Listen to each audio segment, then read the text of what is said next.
پافڵ جەلال حسامەدین تاڵەبانی ساڵی 1973 لە بەغدا لەدایک بووە. پافڵ کوڕە گەورەی جەلال تاڵەبانی و هێرۆ ئیبراهیم ئەحمەدە و برای قوبات تاڵەبانیە. بە ناوی پافڵەکەی چەمی ڕێزانەوە ناونراوە. ژیانی منداڵی و گەنجێتی لە ماڵی ئیبراهیم ئەحمەدی باپیری لە بەریتانیا بەسەر بردووە. تەمەنی گەنجێتی زیاتر بە خوێندنەوە و وەرزشەوە بەسەر بردووە. هاوسەرەکەی ناوی لاڤەیە و کچی مەلا بەختیار ئەندامی ئەنجومەنی باڵای سیاسی و بەرژەوەندی یەکێتیە. کوڕ و کچێکی هەیە بە ناوەکانی کۆبان و لەیلا. زۆر کەم لە تەلەڤیزیۆنەکانەوە دەردەکەوێت و لە باری وردەکاری ژیانیەوە کەم دەزانرێت. لێبسراوی نووسینگەی سکرتارێتی تاڵەبانی بووە. ساڵی 1996 بەشداری لە ڕاهێنانەکانی فەیلەقی بیانی فەڕەنسادا کردووە.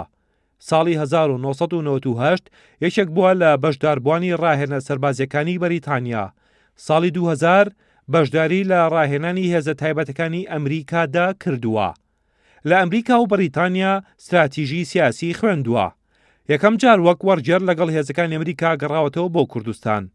لەگەڵ لاهور شێخجەنجی ئامۆزای دەستگای دژە تیرۆری دامەزراندووە و لێبسراوی کاروباری دژە تیرۆری کوردستان بووە.